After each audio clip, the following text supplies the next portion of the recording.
Assalamualaikum warahmatullahi wabarakatuh. Hadirin sidang Jumat. Hari ini tanggal 11 Februari. Hampir separuh dari bulan Februari. Hari Jumat yang lalu, setelah sholat Jumat, saya berangkat ke Jakarta untuk menuju ke Halmahera Barat. Perjalanan dari Jakarta pukul 1.30 hari Sabtu. Berjalan dengan lancar sampai di Pelabuhan Udara Sultan Babullah, Ternate. Perjalanan udara 3,5 jam lebih sedikit. Cuaca baik, kita turun di Ternate. Sampai di Ternate hari Sabtu. Kemudian kita mendatangi undangan sahabat di Ternate. Kemudian kita menginap di Ternate 1 malam, dan pagi hari kita naik speedboat menyeberang dari Ternate ke Halmahera, yakni di ibu kota Jailolo, Kesultanan Jailolo. Perjalanan laut kurang lebih 45 menit menggunakan speedboat milik Pemda. Sampai di Jailolo, Halmahera Barat, masih pagi. Kemudian kita manfaatkan untuk peninjauan tempat-tempat yang akan dikerjasamakan. Meninjau pelabuhan laut, pelabuhan perikanan yang dekat dengan kota Jailolo, tidak terlalu jauh. Meninjau persawahan yang terbengkelai. Kemudian sampai petang hari kita masuk ke perbatasan selatan, yaitu di ibu kota Provinsi Maluku Utara, Sufeve, namanya Sufeve. Kita masuk ke Sufeve dari Jailolo untuk melihat tempat yang diperjanjikan kerjasama. Ada tanah di pesisir cukup luas, dan kemudian pulang ke Jailolo malam hari. Itu hari Sabtu. Hari Ahad kita manfaatkan lagi berkeliling seluruh hampir bagian utara, selesai semua, melihat titik-titik yang dianggap boleh dikerjasamakan. Kemudian ke selatan juga selesai semua. Kita pulang, dan pagi hari Isnin tanggal 6 Februari, MOU dilaksanakan di kantor Kabupaten Halmahera Barat, yaitu di daerah Jailolo. Dihadiri oleh Bupati, Wakil Bupati, dan kepala dinas, juga badan pertanahan, dan lain-lain, semua komplit ikut menghadiri. Kepala desa, camat, ada semuanya, dan banyak yang menyaksikan. Penandatanganan dimulai dari pihak Bupati, kemudian pihak Direktur Utama daripada PT Samudra Biru Mangun Kencana yang tertulis nama Abdus Salam. Jadi penandatanganan antara Bupati dan PT Samudra Mangun Kencana, Samudra Biru Mangun Kencana, sampai menjelang pukul 12. Selesai, dan setelah istirahat dan lain-lain, kita berangkat lagi untuk melihat lingkungan lagi.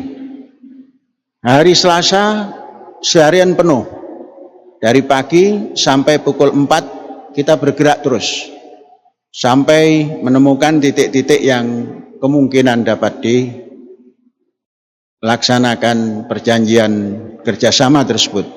Baik itu lahan pertanian untuk padi atau untuk pangan, disediakan 2 tempat, satu cukup besar, luasannya cukup luas, kemudian yang kedua separuhnya itu bisa ditempuh menggunakan laut maupun menggunakan darat.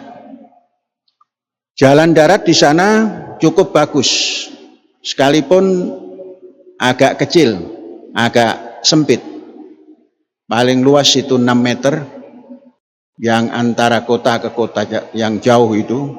Dan jalan di sana tidak seperti di Jawa yang cenderung banyak datar. Semuanya berbentuk naik turun dan berliku-liku. Memerlukan ketajaman dan kepintaran dalam mengemudi. Kita diantar oleh pengemudi dari Pemda yang cukup pengalaman mendaki dan menuruni areal seperti itu. Selesai semua, hari Selasa selesai, kemudian petang kita kembali ke Ternate untuk pulang ke Jakarta. Berangkat pukul, kalau jam kita, jam Indonesia Barat pukul 3.30 berangkat. Namun hari itu dari sejak malam sampai pagi hujan tidak berhenti. Maka penerbangan yang kita akan tumpangi yaitu batik, penerbangan batik itu tidak dapat masuk ke Ternate, mendarat darurat di Ambon, sehingga menunggu hampir 1 periode perjalanan, lebih daripada 3,5 jam, 4 jam lebih. Kita menunggu sehingga perjalanan baru bisa berjalan kita di pukul 9.25 jam kita, jam Indonesia Barat. Kalau jam sana ditambah 2 jam. Akhirnya berjalan dan kita tiba di Jakarta dengan selamat. Penerbangan cukup bagus, tidak ada guncangan, beda dengan waktu berangkat yang penuh guncangan. Saudara-saudara, hasilnya alhamdulillah baik, tinggal follow up-nya.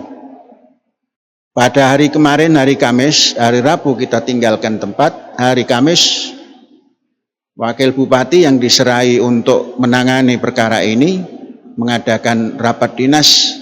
Hasilnya pun sudah disampaikan pada kita.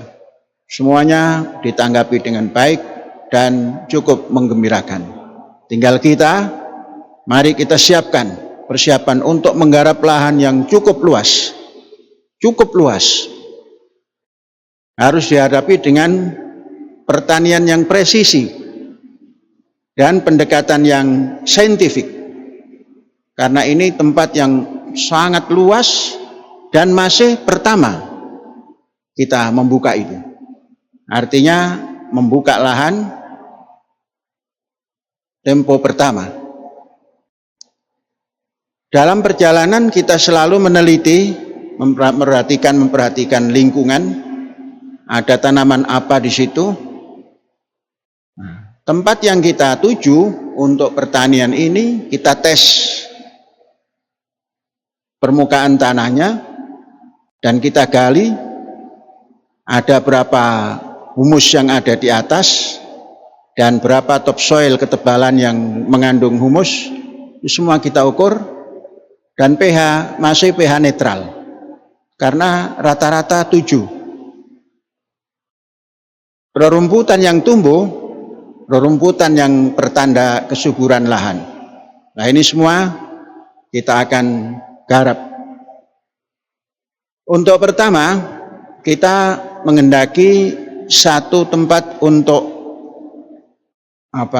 percontohan. Percontohan di tepi jalan raya yang luasnya tidak terlalu luas. Kita mintakan kalau ada 100 boleh, ada 200 juga nggak apa-apa. Untuk percontohan bagaimana pertanian pangan yang mapan, modern, dan sustainable. Nah, itu kita akan buat untuk contoh. Sehingga tatkala menggarap yang ribuan, itu masyarakat sudah bisa melihat contoh yang akan digarap adalah seperti ini. Jadi contoh 100, ya yang akan digarap lipatan entah berapa banyak lipatannya. Tinggal mau kita. Maka nanti sumber daya manusianya kita juga akan ajak master-master ini ke sana. Nah, kemudian untuk menjadi dosen dan lain sebagainya nanti dicarikan pengganti. Ini harus dihadapi dengan serius. Tempat yang luar biasa. Kita bisa menggambarkan kesuburan tanah di Al-Mahirah Al-Gharbiyah. Di sana tanah sangat subur. Tidak ada hamparan tanpa tanaman. Tanaman yang menguasai lingkungan di sana selain hutan, kelapa. Tegakan kelapa dari puncak bukit sampai ke pantai itu penuh kelapa, baik yang sudah tinggi maupun yang permajaan. Kemudian cengkeh pun di situ menghampar bersama-sama, multikultur. Ada cengkeh, ada pala, ada kelapa, semuanya ada. Seperti perkebunan di Banten maupun di Betawi. Semua tanaman ada. Ada duren hutan, besar-besar, tinggi-tinggi, dan lain-lain. Yang tidak ada adalah tanaman padi sawah.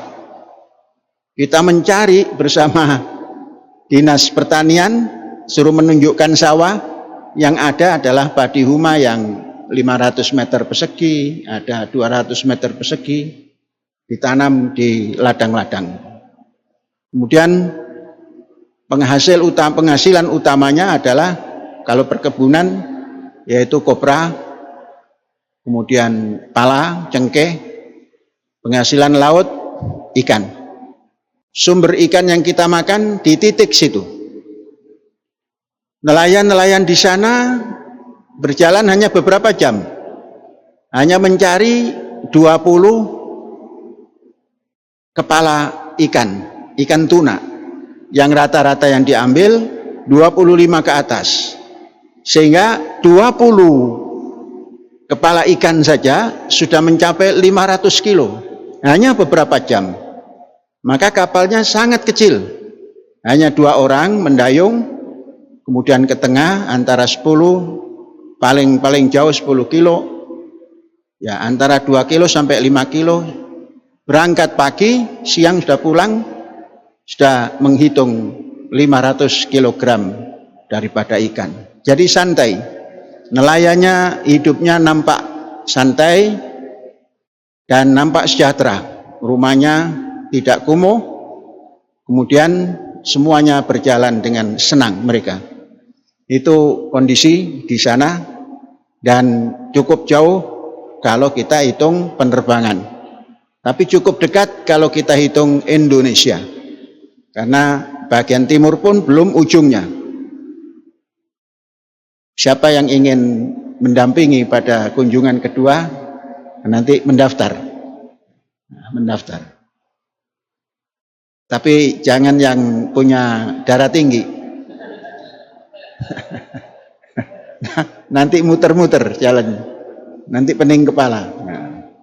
Ya ini saja oleh-oleh cerita tentang Al-Mahirah Al-Gharbiyah, tempat daripada Sultan Jailolo.